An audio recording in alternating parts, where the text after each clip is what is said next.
Until recently, one of the least explored regions of the world was northeasterly Saudi Arabia, a parched desert across which hardy Bedouins drove their flocks in a never-ending quest for forage and water. In this vast desert without rivers, streams, or even springs, the few hand-dug wells were far apart. One fitful source of water was a cistern fed by drainage from occasional winter rains. It was built more than 1,000 years ago on a caravan route from Baghdad to Mecca. Since those days, the customs and clothing of these wandering Bedouins had changed hardly at all. They eked out a meager existence in a lost world, a world that had stood still since before the dawn of Western civilization.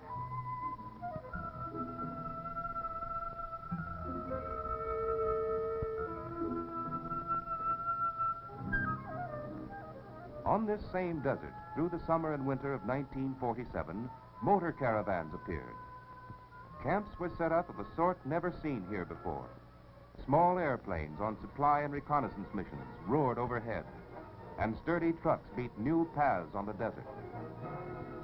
They were carrying Arabs and Americans, surveying a route for a great oil pipeline, a pipeline bearing on the recovery of Western Europe, the prosperity of the Middle East, and the stability of the world.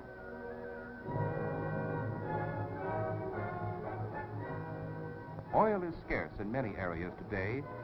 The cause of that scarcity is not a lack of reserves or a lack of production, but rather a lack of economical distribution. To conserve the supplies of the Western Hemisphere, the logical source of oil for Europe is the Middle East, for here are more proved and readily accessible reserves than in all of North and South America together, and the region is rapidly being developed. In eastern Saudi Arabia, the Arabian-American Oil Company, called Aramco for short, discovered 5 major fields during the decade after the first commercial producing well was completed in 1938. The daily output by 1947 was over 400,000 barrels and steadily climbing. This posed the problem of transportation, how to get the oil in sufficient quantities and at reasonable cost to the areas of Western Europe where it was most needed. To reach the Mediterranean Sea, tank ships loading in the Persian Gulf had to make a slow and costly voyage of more than 3,000 miles through the Gulf of Oman, the Arabian Sea, the Gulf of Aden, the Red Sea, and finally the Gulf of Suez and the privately owned Suez Canal, where a toll of 18 cents per barrel was imposed, amounting to $40,000 for the oil in each modern tanker. To increase the volume of oil delivered to Europe over this route, more tankers would of course be needed, plus expanded port and loading facilities.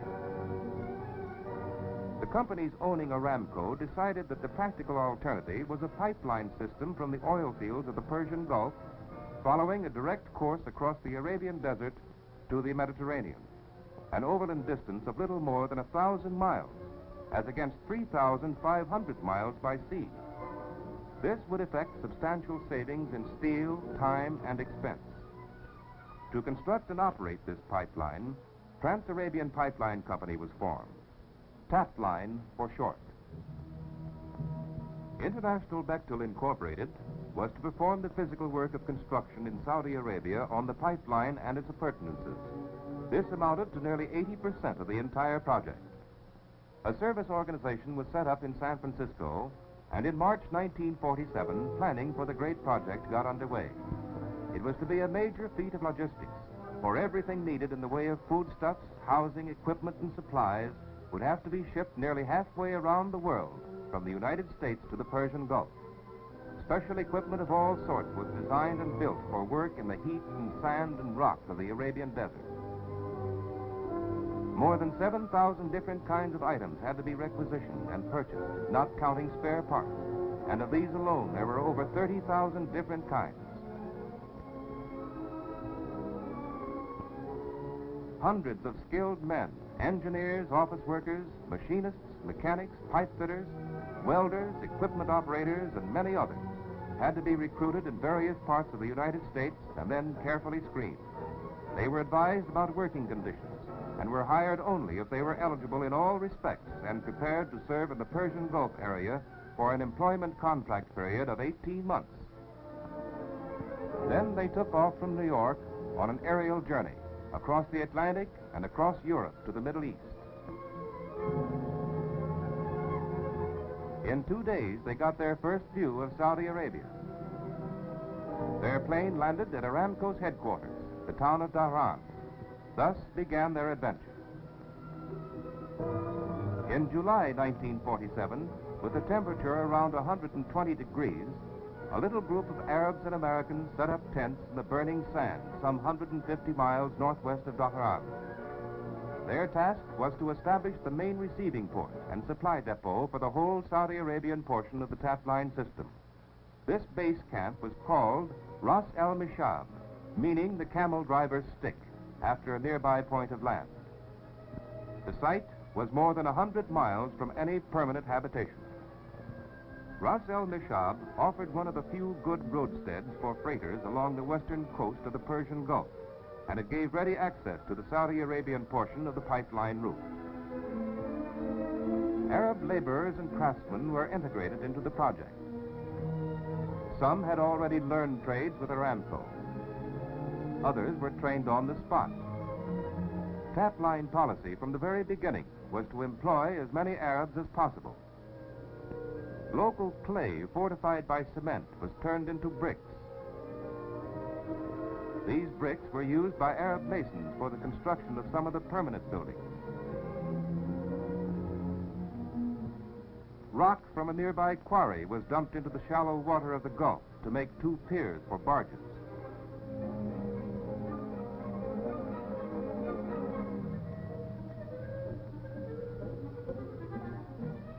Because of the shallowness of the water, ocean-going freighters could not approach closer than 2.5 miles.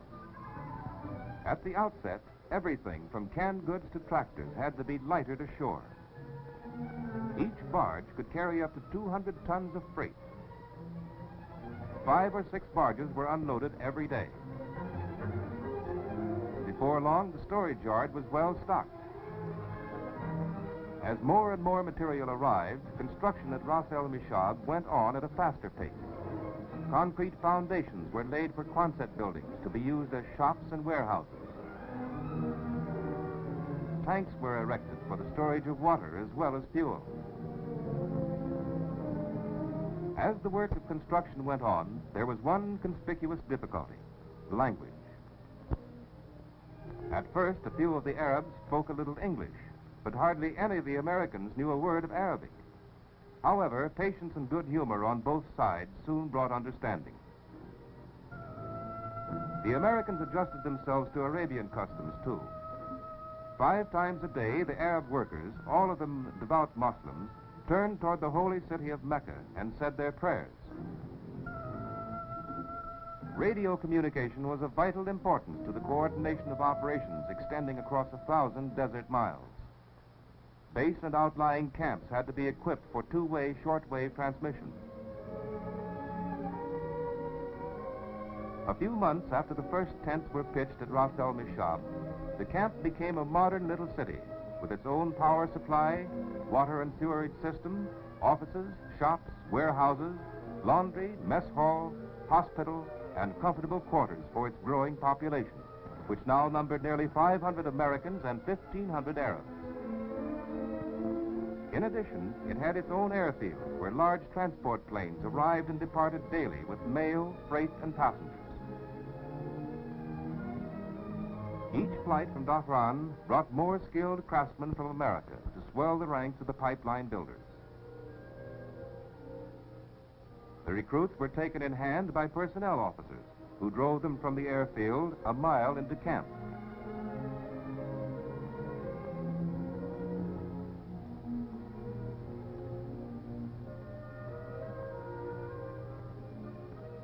Each man was assigned to his living quarters in one of the barracks. His roommate was usually an old hand who could show him the ropes. The next step was a physical examination by the resident physician. Although the recruit had passed rigorous tests, and had been inoculated against various maladies before leaving the States, he still had to be found fit at the job site. Having met all the requirements, the recruits signed their employment contracts and were welcomed into the fraternity of the tap line project. The processing of recruits always wound up with an orientation lecture informally given by the personnel manager. He made it clear to them that they were guests in a country not their own and must abide by its laws and respect its customs. With a growing backlog of skilled manpower and the base camp well established, the tap line project was ready to begin receiving a very important kind of freight, pipe. Back in the United States, at the end of September 1947, molten iron poured from a blast furnace at the Geneva Steel Company mill near Salt Lake City.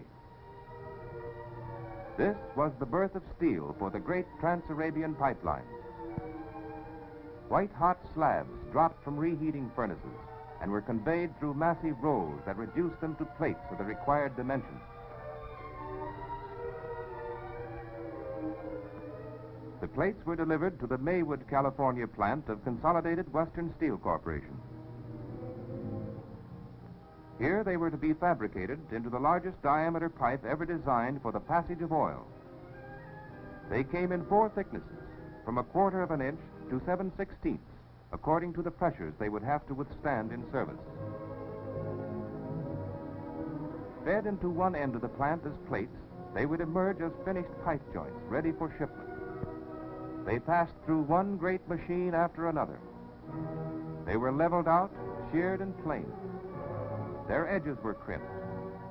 Now they were tipped into giant rolls, which gave them their first semblance of pipe joints. The plates, which had now become cylinders, were welded lengthwise by automatic machines. The outside seam was welded first. Then the inside seam was welded.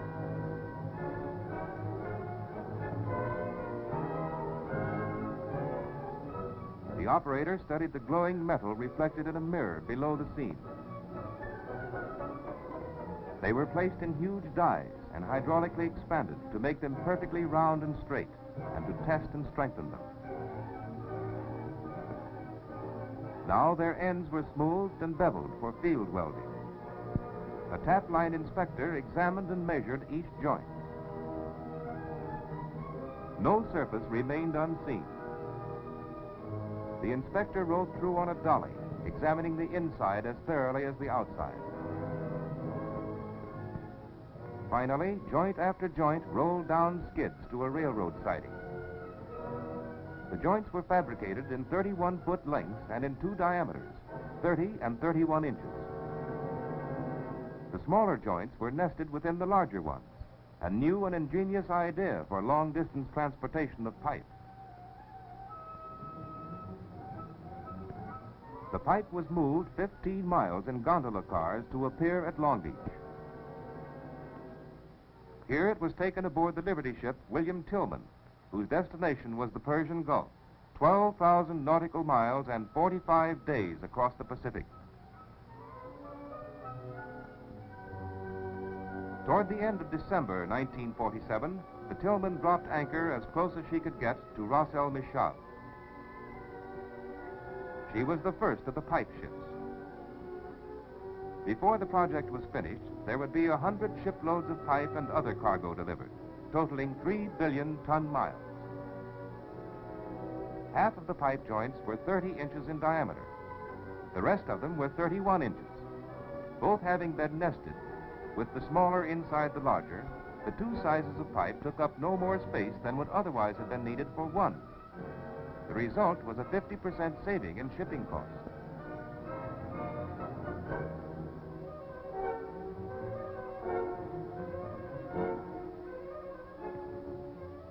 Each barge carried about 100 joints, roughly 3/5 of a mile of pipe.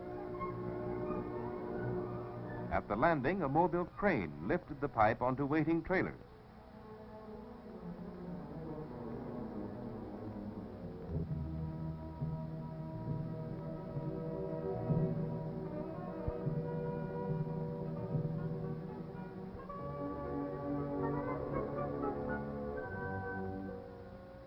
Then the loads were hauled to the nearby pipe yard.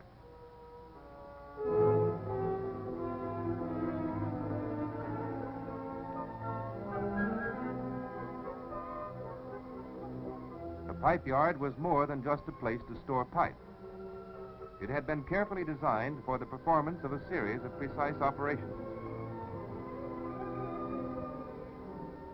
From the trailer, the pipe was guided over ramps and rollers until it reached the de-nesting apparatus.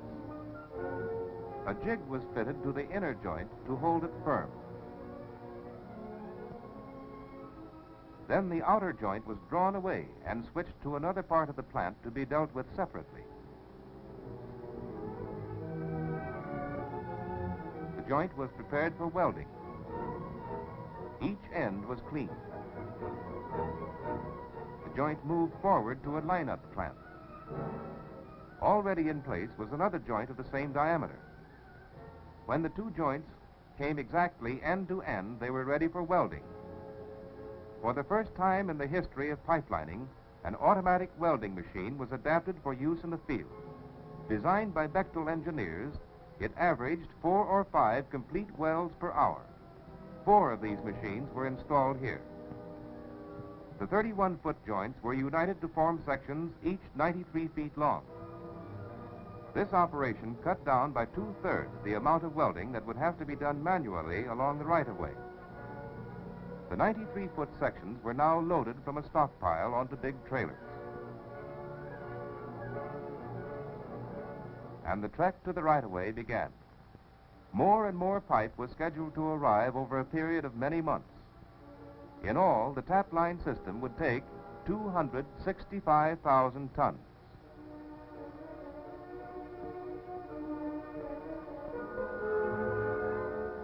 Additional facilities for unloading the pipe were constructed. An installation called the Skyhook, originally developed in the Pacific Northwest as a means of moving logs out of mountainous country, was adapted here for the first time to bring cargo ashore from ships at sea. Made of heavy timbers, the towers rose 75 feet above their pile supports. There were 24 of them in all, extending at 700-foot intervals over a distance of 3 miles from a half-mile inland to a platform mounted on piles in deep water out in the Gulf. From the towers, 2 strong cables were suspended from hooks or jacks. The cables, called skylines, were solidly anchored at sea as well as on land. Pipe unloaded from freighters onto the spacious deck could now be picked up by the Skyhook machine and carried swiftly to shore. 3 units comprising 6 nested joints of pipe, weighing 8 or 9 tons altogether, made up a load for the machine. The skylines served as overhead rails on which it could travel. Approaching a tower, it slowed down to a walk. Between towers, it gained a maximum speed of 35 miles per hour.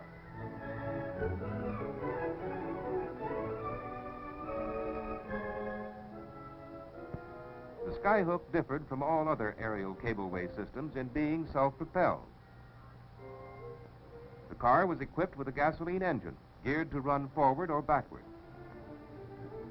It pulled itself along by slack traction cables looped around driving wheels on either side.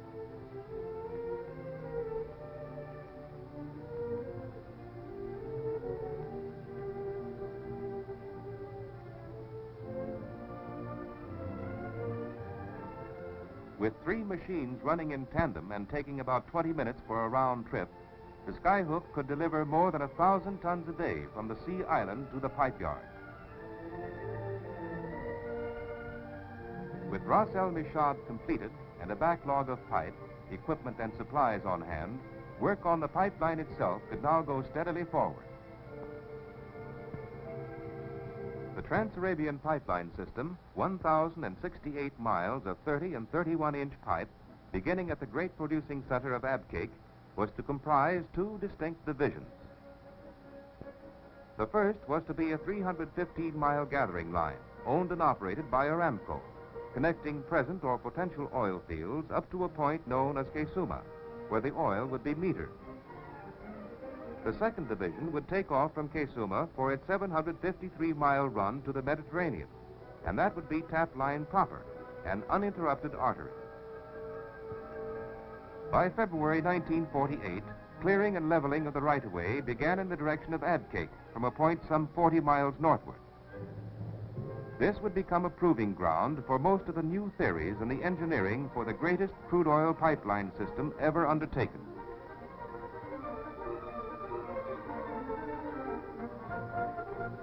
Through this area were huge dunes, and tremendous masses of sand had to be pushed aside so the pipe could be laid as nearly level and as straight as possible. Thousands of cubic yards were disposed of every day. Drag lines as well as bulldozers were brought to bear. A number of poorly drained salt flats called sabahas had to be dealt with. Their soil was so moist and corrosive that the line, where it crossed them, would have to be supported above ground.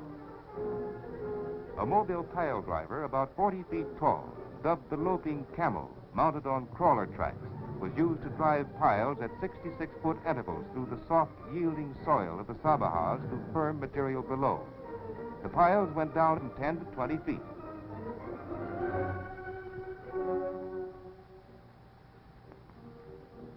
Then the tops were cut off and turned into cross pieces to support the pipe. These sabahas existed only in the first 100 miles of the route. No more pile driving would be necessary farther along. On sandy stretches where the pipeline was to be buried, a ditching machine inched along at a rate of about a mile a day. The cut it made was 4 feet wide and 5 feet deep. The machine was effective so long as it did not encounter hard rock. Here and there, just beneath the surface, were strata of limestone, which called for other equipment.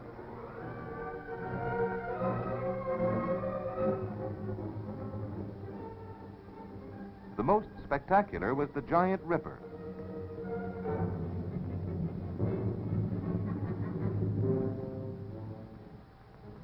It was a 20-ton Goliath, 3 times the size of the largest rippers ever seen before on construction jobs, and its steel tooth was over 6 feet long. Behind the ripper came Arabs with wagon drills, sinking holes for dynamite where the rock couldn't be displaced otherwise. The powder monkey's job was one the Arabs took to very readily, for like people everywhere, they enjoyed setting off firecrackers. They were well instructed in safety precautions, however, and when the charge was set, everybody was well behind the firing line.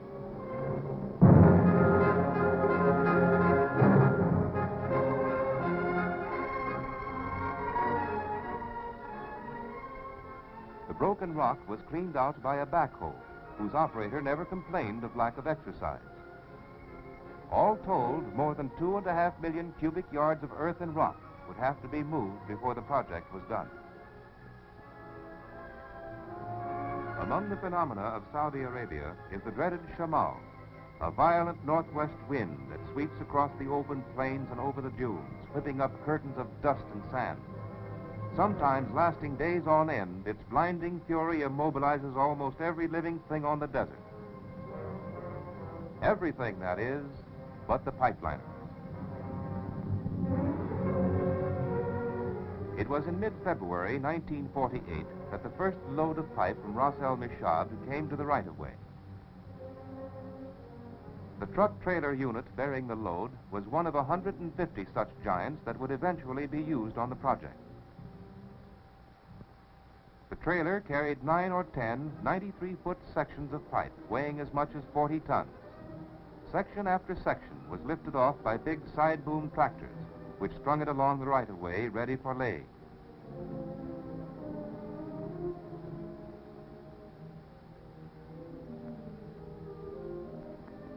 Following the pipe stringers came the lineup and welding crews.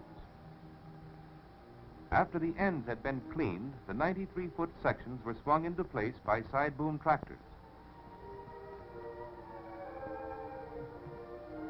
An automatic internal lineup clamp was brought into position, A conduit attached to the clamp ran through the section to be added. Switches at the end of the conduit controlled the clamp electrically. When the two sections were brought together, the clamp expanded inside the pipe until it gripped and held both ends in precise alignment. The stringer bead was applied to the joint. The internal clamp then traveled on its rollers through the pipe to its position for lining up the next section. And so the operation was repeated mile after mile. The pipeliners endured heat, wind, dust, flies, and the gnawing monotony of the desert.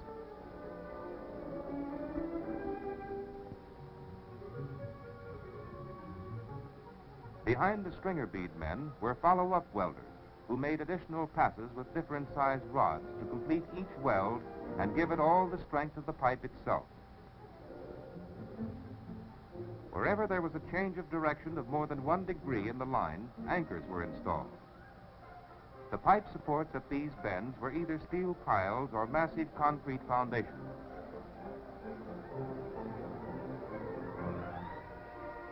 As the above-ground portions of the line were erected, they became barriers to Bedouins with livestock, so ramps were thrown up at frequent intervals for the convenience of these desert travelers.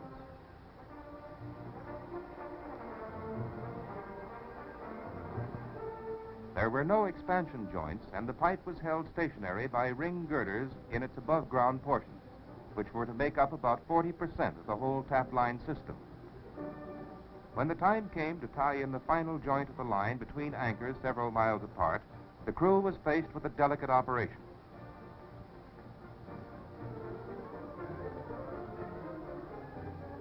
An automatic acetylene torch was attached to the pipe to make a true cut.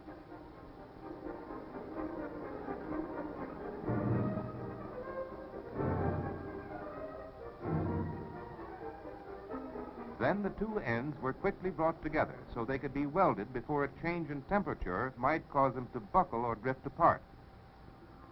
The union had to be made with the temperature of the pipe at approximately 90 degrees, since this was calculated to be the mean temperature of the pipeline in operation. It was a ticklish business. There was no margin for error. Signals had to be explicit and movements exact. At last, the stringer bead was applied. The critical moment was passed. But the crew could not yet relax. The pipe had to be promptly and carefully lowered into its final position.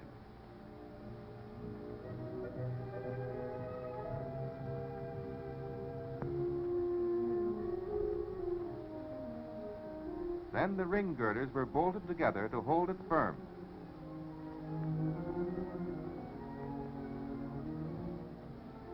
In areas where the pipe was to be buried, the procedure was more conventional. The floor of the ditch had to be smoothed out and padded. Many of the Arabs doing this work were desert tribesmen, to whom a construction tool, even as simple as a hand shovel, was a novelty. Once the trench was ready, side boom tractors lifted the pipe and supported it in motion on roller cradles. Behind them came a self-propelled cleaning and priming machine. Its function was to clean off rust and scale and apply a coat of primer. Arab workers trailed it to touch up any spots that were missed. In the wake of the cleaning and priming machine came a coat and wrap machine. This ingenious contrivance, also self-propelled, coated the pipe with hot liquid asphalt from a big kettle, wrapped it with glass fiber, then coated it again. Now the pipe was ready to be put underground. Writhing like a giant serpent, it was lowered gently into its trench, but not to rest. Its life was only beginning, and its pulse would endure long after the shifting sands of the desert had hidden all trace of the recent activity. The great stockpile of pipe maintained at Ras El Mishab continued month after month to feed the plant where the 31-foot joints were automatically welded together into 93-foot sections.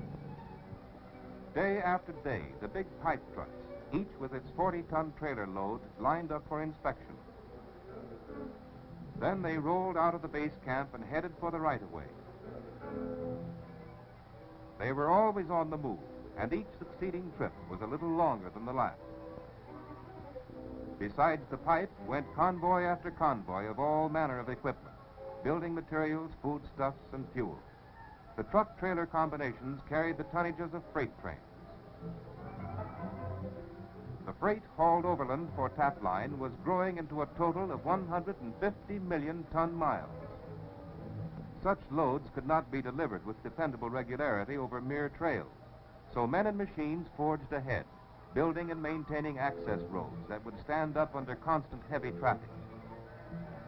More than 1,200 miles of mainline highway and access roads were built, not only serving the immediate needs of construction and operation, but also opening up a through artery for commercial motor traffic for the first time across Saudi Arabia between the Persian Gulf and the Mediterranean. It was a big job just to keep in repair the low-pressure tires used on all the trucks, trailers, and graders. There were the giant 50-ton truck tractors for hauling pipe, and hundreds of other vehicles of various types, besides all the earth-moving machinery. There was altogether about $18 million worth of equipment, all of which had to be maintained. At the outlying camps and at Ras El Mishab, staffs of mechanics and machinists were kept busy the clock round.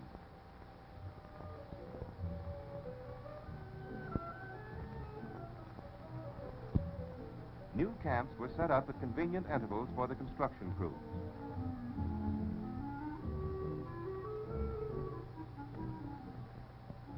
All of the buildings could either be dismantled or picked up bodily and carted from place to place as needed. Each camp had its own self-contained plumbing system, so that men who came in from a hard day's work, tired and hot and dirty, could relax under a shower. And each camp had a well-run mess hall, where wholesome food was plentiful. Besides canned goods, there were frozen fresh fruits and vegetables and meats and even milk, all shipped in refrigerator boxes from the other side of the globe. To all of the men on the job and to all of the wayfarers in this arid land, there was a commodity of far greater immediate value than oil. And that, of course, was water. 52 wells were drilled at strategic locations, and 40 of them brought in water. Most of it was brackish, but it was plentiful, and all of it was precious. A new water supply was thus created not only for future pump stations, but also for the Bedouins and their livestock. As one well after another was brought in, concrete troughs were set up. The word spread among the tribes. Soon, thousands of camels, sheep, and goats were brought to drink their fill. The new watering stations were regarded as permanent public utilities. Thanks to tap lines, life became easier for man and beast in a harsh environment.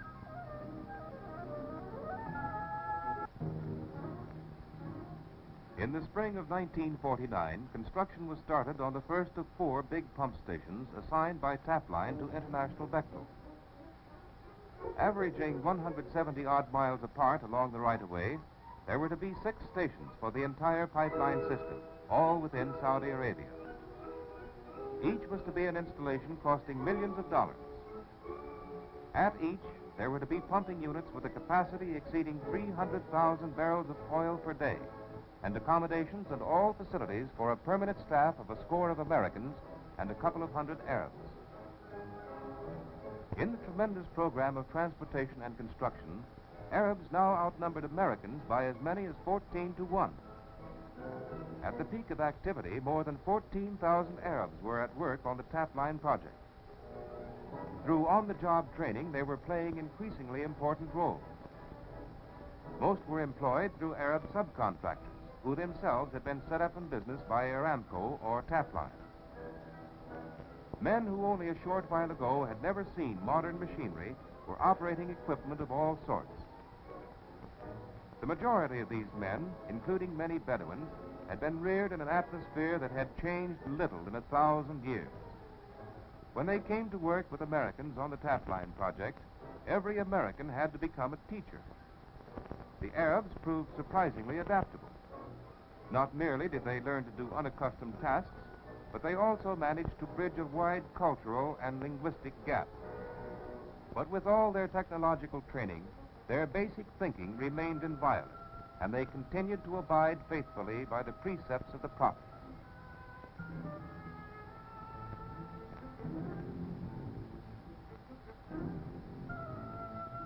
As originally planned, the pipeline was to have been pushed simultaneously from both ends. But the situation arising from events in Palestine delayed field work at the Mediterranean end until the fall of 1949. Here, the scenery was in sharp contrast to that of Arabia. The city of Beirut, the capital of Lebanon, was headquarters for the Western Division of Tap Line. And 35 miles to the south, the terminal site for the pipeline was hard by the town of Sidon, seaport of ancient Phoenicia, with its castle built by the Crusaders. The right-of-way passed picturesque hamlets perched on rugged hillsides, where terraces for the cultivation of figs, grapes, and cereals had been carved out by patient peasants countless generations ago. Eastward, from the Mediterranean, the route continued up hill and down dale.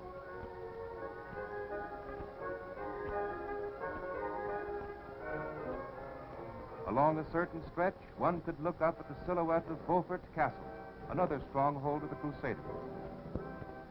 Right away went from Lebanon into Syria, then across the kingdom of Hashemite Jordan to Saudi Arabia. This comprised the Western Division, 214 miles, whose construction was assigned by Tap Line to Williams Brothers Overseas Company. By September 1950, the forces of Williams Brothers were putting the finishing touches on the Sidon terminal. 16 180,000-barrel storage tanks were erected at Sidon by Graver Construction Company, which was also building one of the pump stations in Saudi Arabia. At all the other stations, the tankage was put up by Chicago Bridge and Iron Company.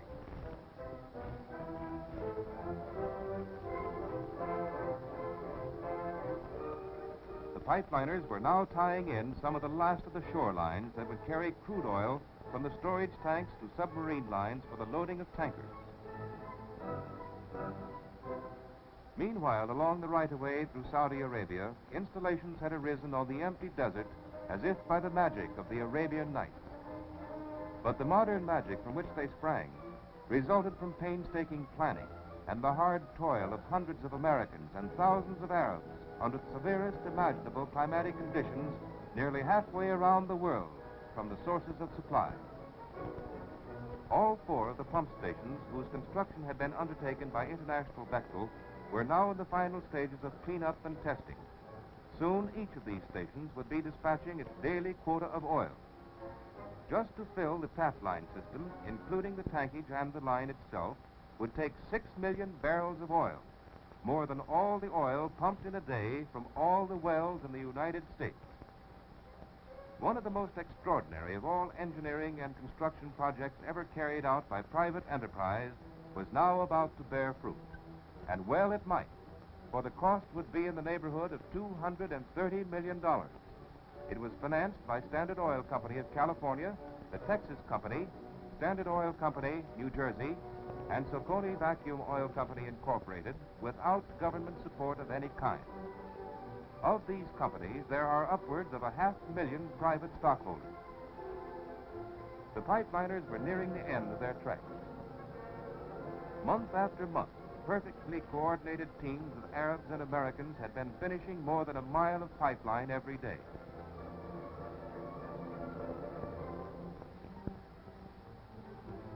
In areas where solid rock prevented economical trenching, the pipe was carefully settled into ring girders mounted on concrete piers. The below-ground sections, after having been cleaned, primed, coated, and wrapped, were effortlessly lowered in by skillfully manipulated side-boom tractors.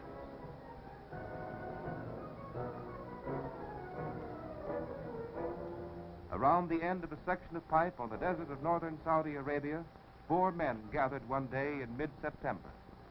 One was an executive of Trans-Arabian Pipeline Company. 2 were executives of International Bechtel Incorporated, and the other was a construction superintendent. Theirs was an informal visit, but the occasion was significant, for they were inspecting the northwesterly end of a continuous line leading 854 miles from the oil center of Abqaiq. This was it. This meant for Bechtel the wind-up of another contract. Only the last few hundred yards of pipe remained to be coated and wrapped. All that lay behind was welded and tested and safe in the ground or mounted on piers, with oil already coursing through it from pump station to pump station. The machine ground steadily forward, and the Arabs and Americans guiding it performed their various jobs just as though this day were no different from any other. But suddenly their machine reached its goal. In a few days, the crew from the Mediterranean would be along with their end of the line to make the final tie-in.